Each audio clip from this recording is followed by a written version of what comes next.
Vamos orar ao Senhor. Ó Senhor Deus Todo-Poderoso, Criador do céu e da terra, nós nos reunimos mais uma vez na Tua presença, Senhor, em espírito e em verdade.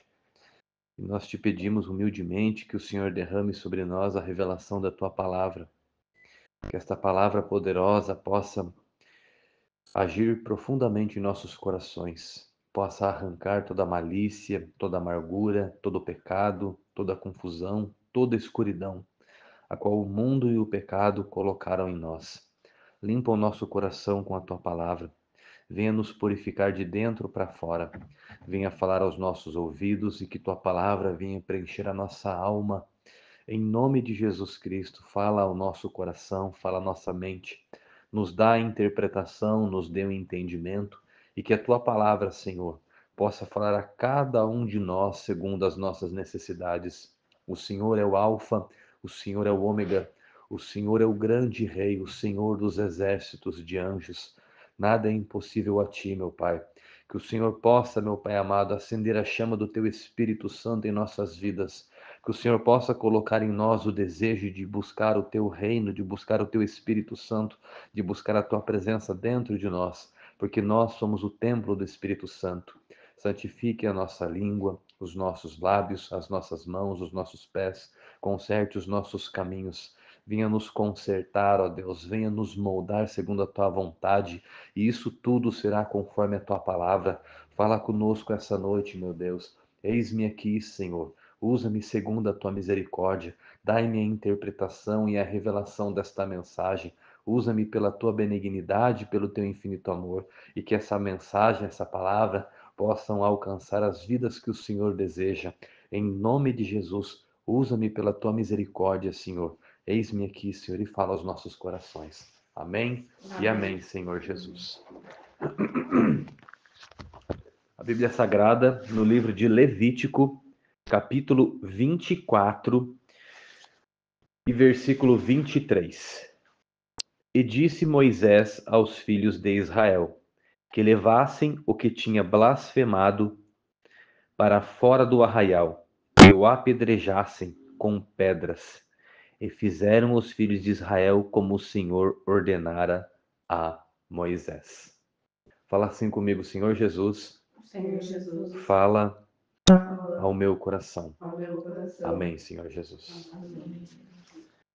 A palavra de Deus, ela tem o poder de penetrar o mais profundo dos nossos corações, o mais profundo da nossa alma. A Bíblia Sagrada fala que a palavra de Deus, ela tem um poder muito grande sobre a vida do ser humano. Ela tem poder de separar a alma do espírito e a medula dos ossos. E a palavra de hoje que o Senhor nos revela nessa reunião, ela fala sobre a história de um rapaz, de um menino, que era filho de uma israelita com um egípcio. E esse jovem que nasceu em meio à escravidão de Israel, porque Israel era escravo no Egito. Os israelitas eram escravos dos egípcios. E esse menino nasceu da união entre um egípcio e uma israelita. E como esse menino, ele nasceu nesse meio, por ser filho de um egípcio, ele também aprendeu sobre a cultura dos egípcios. Porque a cultura deles estava entre Israel, porque eles eram escravos. E a Bíblia fala no versículo 10 que esse menino ele discutia com um israelita. E nessa discussão, ele blasfemou e amaldiçoou o Senhor Deus. Ele amaldiçoou Deus Todo-Poderoso e blasfemou do seu nome santo. Então a palavra do Senhor nos revela que os israelitas prenderam esse menino e perguntaram para Deus o que deveria ser feito com ele. E o Senhor, através de Moisés, falou que ele deveria ser tirado do meio do povo de Deus e devia ser apedrejado e morto. Porque ele pecou contra Deus, ele blasfemou contra Deus. E que ele tinha que carregar o seu pecado. Hoje nós vivemos o tempo da graça graças à misericórdia de Jesus Cristo. Porque a gente, estudando a história da Bíblia, primeiramente Deus deu liberdade ao homem, total liberdade ao homem. E nessa total liberdade ao homem, Adão e Eva caíram da graça, caíram da presença de Deus. E Deus então entregou o homem à sua sorte, mas nunca abandonou ele. Nunca abandonou. Deus sempre esteve presente. A Bíblia diz no livro de Gênesis que Caim e Abel, eles sacrificavam a Deus. Eles buscavam alguma maneira, algum meio, algum método de estarem diante de Deus, de manterem o contato com Deus. Porque Adão e Eva foram criados pelas mãos de Deus. Então nós vemos que no princípio da história humana, o homem buscava o Senhor nosso Deus. Ele confessava a existência de Deus. Só que conforme o passar do tempo, os homens se apostataram. Os homens se apostataram. E a Bíblia fala então que quando Deus deu a lei aos israelitas, porque os israelitas se tornaram escravos dos egípcios, a gente tem que entender que os egípcios eram um povo pagão. Eles adoravam a diversos deuses. E esses diversos deuses, eles eram nada mais e nada menos que demônios. Cada deus egípcio era a manifestação e a configuração de um demônio. A Bíblia fala que quando Moisés foi ter com o faraó, da mesma medida em que Moisés fazia sinais para apresentar a grandeza de Deus, os magos e feiticeiros de Faraó também faziam sinais. Então houve ali uma competição entre as forças do bem e as forças do mal. E a gente sabe pela revelação das Sagradas Escrituras que o mal vem para matar, roubar e destruir. Então a gente entende que a época do Antigo Testamento é uma época muito diferente da época que nós vivemos hoje, por diversos motivos. São diversos e talvez até milhares de motivos. A gente pode se dizer que era um povo pré-histórico nessa época da história da humanidade. Existia escravidão, existiam guerras, existiam reinos que guerreavam contra os reinos por religião, e até hoje, se a gente for parar para analisar, até hoje existe a guerra religiosa. Os muçulmanos e os judeus, as guerras continuam, as guerras em nome dos deuses. E a Bíblia fala então que quando Deus tirou Israel do seu cativeiro, porque o Egito ele é um símbolo da escravidão. Em Cristo Jesus nos foi revelado a graça, o favor, a ajuda de Deus. Então, quando nós estudamos a Sagrada Escritura, nós vemos que, espiritualmente falando, o Egito é um sinal de escravidão. É o tempo em que o homem que não conhecia Jesus Cristo vivia no pecado. Vivia na jogatina, vivia nos vícios, vivia na idolatria, vivia na feitiçaria, vivia na mentira. Então, espiritualmente falando, a Bíblia nos revela que o Egito é o lugar de escravidão. Então, quando nós conhecemos a Jesus Cristo e entregamos a nossa vida a Ele, Jesus Cristo nos liberta dessa escravidão do pecado. Então o Egito ele é um símbolo do pecado. O Egito é um símbolo da vida antiga, da vida de promiscuidade, da vida de perdição, da vida onde os homens adoravam a deuses, da onde os homens eram escravos do pecado. E quando a pessoa aceita Jesus, ela consegue ser liberta do jogo, do cigarro, da bebida, da mentira e de todo tipo de pecado, da prostituição, do homossexualismo, do assassinato, do tráfico de drogas. Porque a Bíblia fala que o pecado, ele tem poder de escravizar a pessoa. Então todas as pessoas que vivem no pecado, elas são diretamente escravas desse Deus estranho, dessa entidade maligna. Então o Egito, ele é um símbolo de uma vida passada, de uma vida de pecado, de uma vida de escravidão. E Jesus Cristo veio nos dar vida e vida com abundância. Então a palavra nos fala que esse menino, que em sua parte tinha uma mãe israelita, ele teve um pai egípcio. Ele teve uma parte dele que podemos assim dizer que era ligado com a vida antiga, com o pecado, com a iniquidade. E a Bíblia fala que ele lutava acalorosamente, ele discutia com um israelita, ao ponto de ele blasfemar de Deus. Aí entra a questão da palavra. A Bíblia diz que ele blasfemou e amaldiçoou o nome de Deus. Por que ele blasfemou e amaldiçoou o nome de Deus? Porque ele não era totalmente convertido. Naturalmente falando, fisicamente falando, não tem problema ele ser egípcio.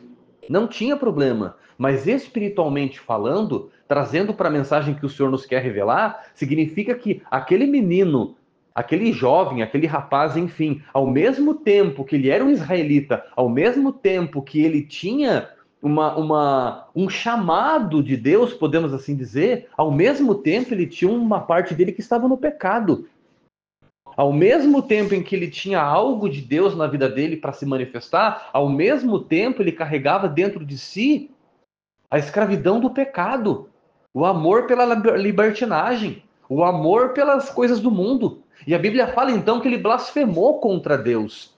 A Bíblia relata essa história porque ele blasfemou contra Deus. Então a gente consegue entender que a disputa entre esse menino e o israelita provavelmente era algo religioso. Era sobre algo que Deus estava fazendo. E esse menino, não concordando com as práticas divinas, ele amaldiçoou o nosso Deus.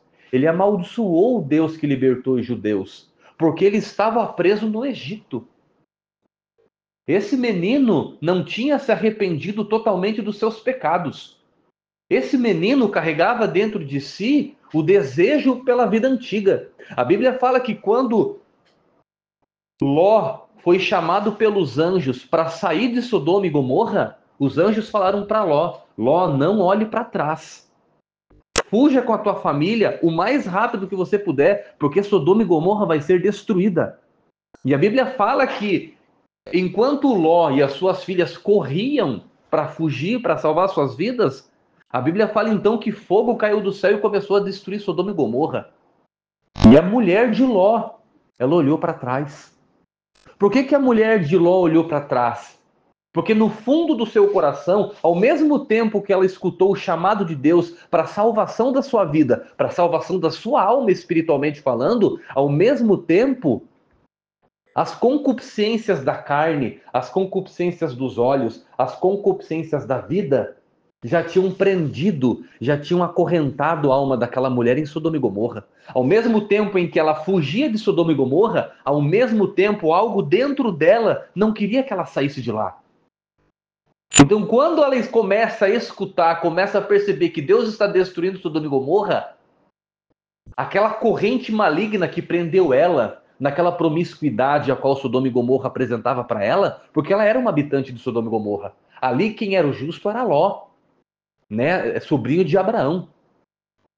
O livramento veio por Ló. A mulher de Ló era uma mulher que tinha se contaminado.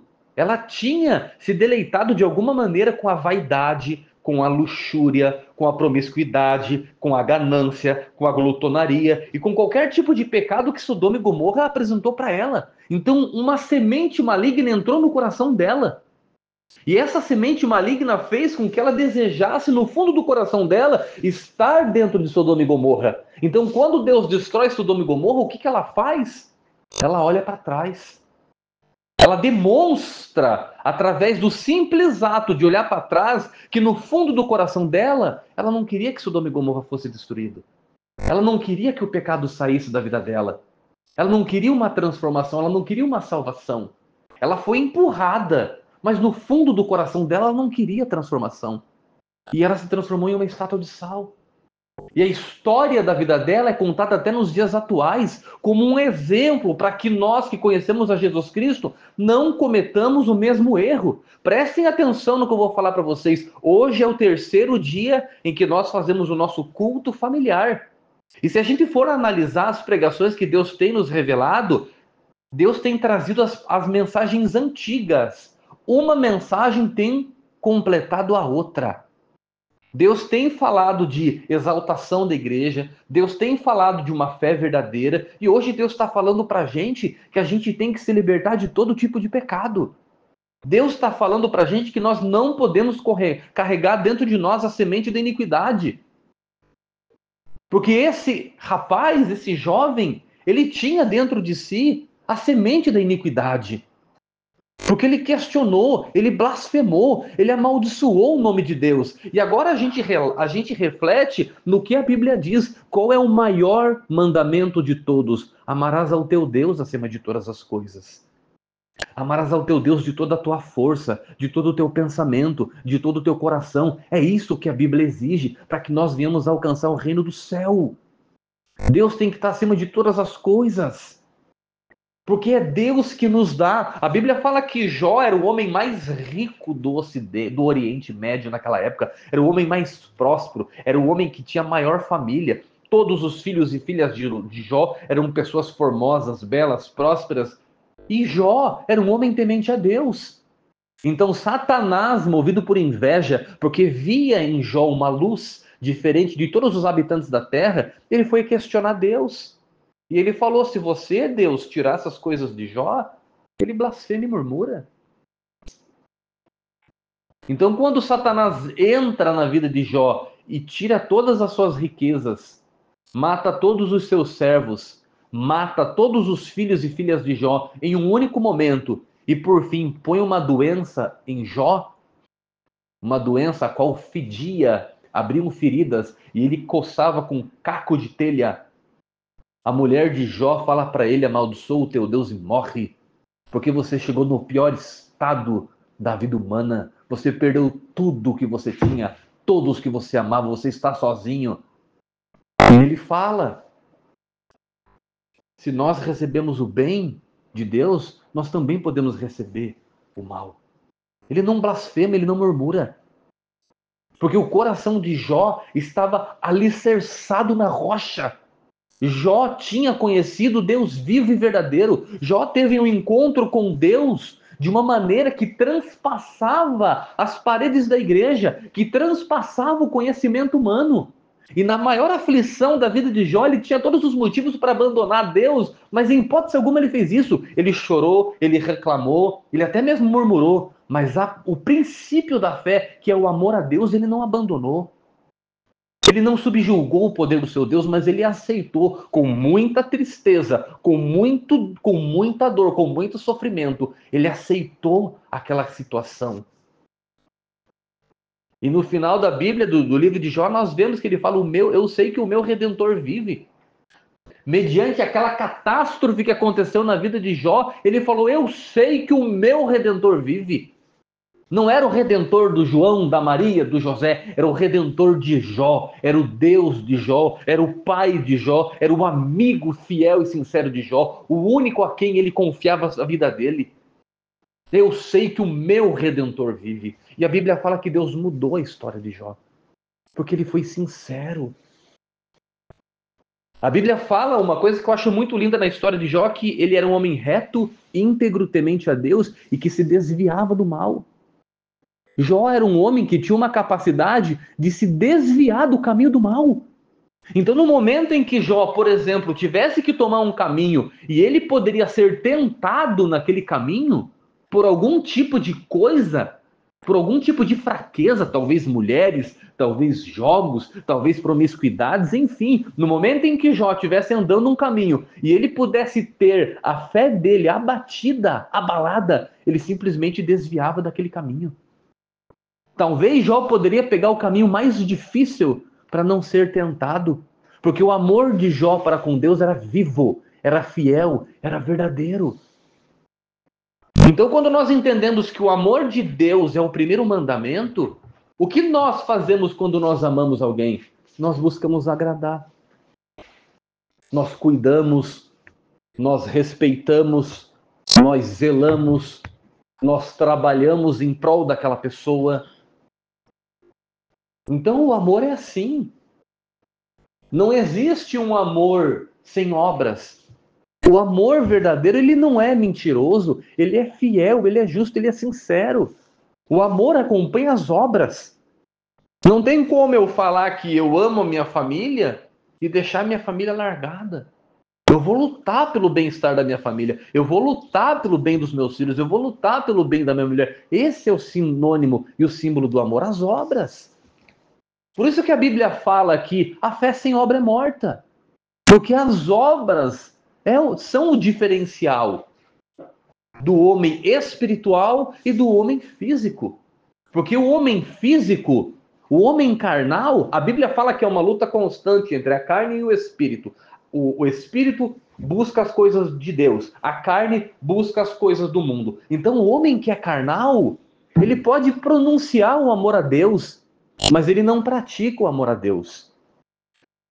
Então a fé dele, o amor dele são mortos. Então a Bíblia fala que o primeiro mandamento é o amor a Deus. E como nós demonstramos o nosso amor a Deus? Através da nossa obediência a Deus. E como nós obedecemos a Deus? Buscando a Deus. E como que nós buscamos a Deus? Através da leitura da Bíblia e através da oração. Através do jejum, através de músicas espirituais, dos hinos e dos cânticos. Dessa maneira nós demonstramos a Deus, não aos homens. Nós não precisamos demonstrar aos homens, nós não precisamos demonstrar para as igrejas que nós amamos a Deus. Nós temos que demonstrar a Deus o nosso amor na nossa intimidade, na frente das pessoas e no oculto. É assim que nós demonstramos a Deus, é viver uma vida íntegra, todos os momentos do nosso dia, uma vida íntegra diante de Deus, conversando com Deus frequentemente, buscando a face de Deus, lendo a Bíblia. Quando nós lemos a Bíblia, nós estamos demonstrando claramente que nós amamos a Deus, porque nós estamos buscando conhecer quem é Deus e o que Deus espera de nós. Então não podemos assim dizer que não existe uma forma tão mais linda de demonstrarmos o nosso amor a Deus se não for a leitura da Bíblia. Porque se eu amo a Deus, eu quero agradar a Deus. E como que eu agrado a Deus? Um Deus infinito, um Deus todo-poderoso, um Deus que eu não vejo, um Deus que eu não escuto, um Deus que vive dentro de mim através da fé, através do estudo da palavra. Por isso que Jesus fala, o meu povo peca por falta de conhecimento. Hoje o povo de Deus está se perdendo por falta do conhecimento. Mas não se resume simplesmente por falta do conhecimento. Mas se compreende, se complementa que é por falta do amor a Deus. E a Bíblia nos fala que nos últimos dias o amor de muitos esfriaria. Então as pessoas estão perdendo o amor a Deus, estão se entregando para as distrações, estão se entregando ao pecado. E esse pecado, essas distrações, estão impedindo as pessoas de buscarem a Deus. E no momento em que as pessoas não buscam o conhecimento de Deus, automaticamente, sem elas perceberem, elas estão demonstrando no mundo espiritual que estão perdendo o amor a Deus. Porque através das suas práticas elas estão se afastando de Deus, porque elas não praticam mais o cristianismo verdadeiro. Então nós entendemos que o amor de Deus é a vida. Se nós lermos Provérbios, se nós lermos Eclesiastes, se nós lermos Salmos, se nós lermos Atos dos Apóstolos, se nós lermos as epístolas de Paulo, as cartas dos profetas, o Novo Testamento, o Antigo Testamento, nós vamos encontrar o amor de Deus. Mas a ausência do amor a Deus é a perdição da alma. O primeiro mandamento, o amor a Deus. No momento em que o homem não ama a Deus, é o exato momento em que ele perde essa salvação. Porque no ato em que o homem não ama a Deus, ele automaticamente, não só pelas suas palavras, porque o homem pode dizer que é ateu, que não acredita em Deus, mas principalmente através das suas obras, ele demonstra a ingratidão a Deus. Principalmente nos nossos dias, porque todos hoje conhecemos a história de Jesus Cristo. Jesus Cristo estava com o Pai na glória. Jesus não precisava passar por aquilo.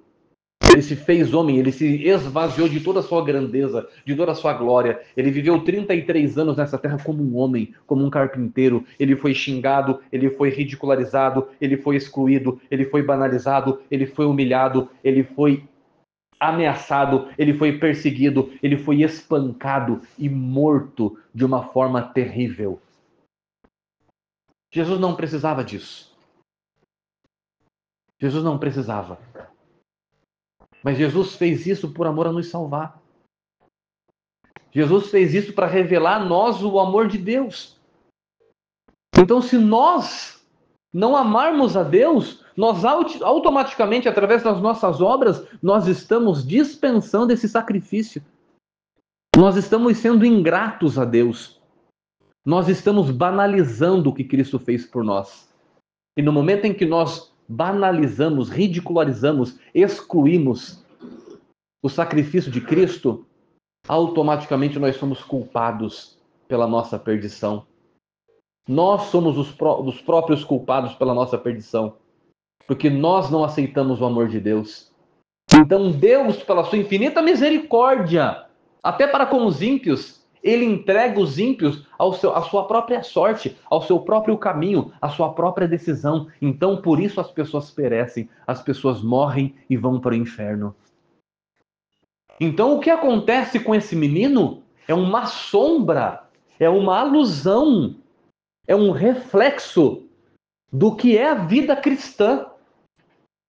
Aqueles que não amam a Deus, aqueles que zombam, aqueles que escarnecem, aqueles que ridicularizam, aqueles serão mortos pelas suas próprias obras.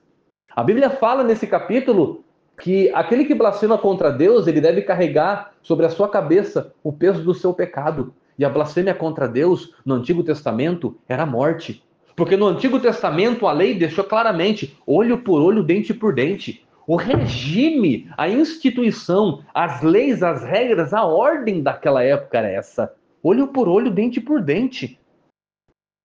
Então, nesse conjunto, nessa sociedade, a qual para nós hoje é diferente demais, até muitas vezes incompreensível, o mandamento de Deus era esse. Mas nós temos que entender que isso é uma alusão à nossa vida espiritual. O amor de Deus, ele é tão grande, ele é tão profundo, ele é tão perfeito, ele é tão sincero, que já naquela época o Senhor estava construindo os pilares da sua igreja. O Senhor já sabia que através da pregação do evangelho do reino, que ia prosseguir aos quatro cantos da terra, milhares e milhões de pessoas iriam conhecer a Jesus Cristo.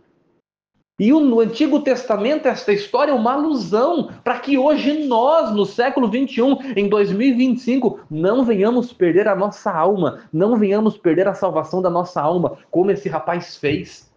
Porque ele pecou consciente do que ele estava fazendo, porque ele foi um menino que viu as águas do Mar Vermelho passar, ele andou sobre as águas, ele viu a coluna de fogo que Deus criou no meio do deserto para aquecer os filhos de Israel no meio do frio do deserto, ele viu as colunas de fumaça que Deus fez para que Israel peregrinasse 40 anos no deserto, para que não fossem queimados pelo sol, ele viu a água sair da rocha, esse menino viu grandes sinais, esse menino viu a voz de Deus através das manifestações feitas por Moisés e Araão. Então ele foi uma testemunha viva da obra de Deus e do grande amor de Deus para com o seu povo. E mesmo assim, esse menino blasfemou. Mesmo assim, ele teve a ousadia de amaldiçoar esse Deus. Foi consciente. Foi claro. Esse menino não queria saber de Deus. Esse menino estava preso aos demônios. Esse menino estava preso às práticas profanas daquele mundo caído que ele deixou para trás. Então que essa palavra de hoje, Deus possa falar ao nosso coração. Que o evangelho do reino, ele é mais puro e mais sincero, e mais íntimo, e mais profundo dentro do nosso coração, do que nós mesmos podemos compreender. O evangelho do reino, ele é muito mais sério e muito mais real do que nós podemos entender. Porque isso envolve o amor de Cristo. Isso envolve o sacrifício da cruz. Isso envolve as chicotadas que Cristo levou. O martírio de Cristo, os pregos cravados nos seus punhos. o sangue que derramou na cruz. Isso envolve a humilhação que ele passou na cruz. Ele não precisava, mas ele passou por amor a nós e por obediência ao Pai. Então, é como a Bíblia diz: oxalá se fosses frio ou quente. Ou você é do mundo, ou você é cristão. Porque o morno, aquele que diz que é, mas não é, Deus vai vomitar da sua boca. E essa palavra podemos nos colocar que é para os cristãos também. Porque muitas pessoas se dizem cristãs, muitas pessoas se dizem servos do Deus vivo, muitas pessoas se dizem descendentes de Abraão, porque esse menino, por parte de mãe, era descendente de Abraão. E nessas últimas pregações nós vimos que Deus fez uma promessa a Abraão, porque Abraão seria o pai de multidões de nações. Israel veio da descendência de Abraão. Então, por mãe, ele fazia parte da promessa. Então ele tinha a promessa dentro de si também. Mas por parte do pai, ele carregava o mundo. Isso é uma alusão a muitos que estão na igreja, na presença de Deus, que brincam de ser crentes, que levam uma vida de promiscuidade, que levam uma vida de faz de conta, que levam uma vida do jeito que querem. E que muitas vezes murmuram, blasfemam, questionam, e até mesmo se impõem contra Deus. Não aceitam a obra de Deus, não aceitam os mandamentos de Deus, e enfim, brincam de serem crentes. Mas Deus tudo sabe. E o recado que Deus nos diz no final dessa palavra é que Ele está em busca. Deus está em busca. Deus está procurando os verdadeiros adoradores que o adorem em espírito e em verdade. Olha que tremendo o mistério da salvação. O próprio Deus, Criador do universo, Criador de toda a vida, Ele próprio que criou todos os animais, todas as plantas, todos os répteis, todas as aves, a fauna, a flora, o universo, a galáxia, as estrelas, as constelações, esse mesmo Deus que é o Senhor dos exércitos de anjos, que tem a chave da morte e do inferno na sua mão, que venceu Satanás na cruz, esse mesmo Deus, ele está em busca dos verdadeiros adoradores, que o adorem em espírito e em verdade. Então que nós sejamos essa semente. Para finalizar, a Bíblia fala que havia um semeador, ele tinha algumas sementes na sua bolsa, e conforme ele foi andando, as sementes foram caindo. Uma caiu no caminho, outra caiu no meio das pedras, outra caiu no meio dos espinhos, e a última semente foi plantada numa terra boa. Então, a semente que caiu no caminho, Satanás veio e comeu. Ela não nasceu. A semente que caiu nos espinhos, ela foi sufocada pelos espinhos. Ela até enraizou, ela até começou a crescer, mas ela foi sufocada. A semente que caiu nas pedras, ela quis nascer, mas não tinha onde enraizar, porque era um chão de pedras. Então ela não conseguiu e morreu. Mas a última semente caiu numa terra boa. E ela se enraizou e cresceu e deu muitos frutos. Então que nós sejamos a semente de terra boa. Nós temos que desejar, nós temos que buscar, nós temos que querer diante do nosso Deus ser a semente que caiu na terra boa. Nós podemos ter pecados, nós podemos ter confusão, nós podemos não ter uma fé alicerçada, nós podemos ter todos os tipos de problema, mas no momento em que nós nos ajoelharmos diante de Deus e suplicarmos a sua misericórdia e nos humilharmos diante o Rei Todo-Poderoso e falarmos: Senhor, eu quero ser o teu servo, eu quero ser o teu filho, eu quero a mudança na minha vida, me ajuda. Você pode ter certeza absoluta que Deus vai estender a sua mão para te socorrer, da mesma maneira em que Jesus Cristo socorreu a Pedro quando ele estava afundando no meio das águas. Pedro andou sobre as águas pela fé, mas no momento em que ele viu a adversidade, os problemas da vida, ele afundou. Naquele momento só Jesus podia salvar ele. E Jesus Cristo estende a mão para ele e salva ele da morte. Que o Espírito Santo de Deus fale melhor em seus corações. Amém, Senhor Jesus. Amém.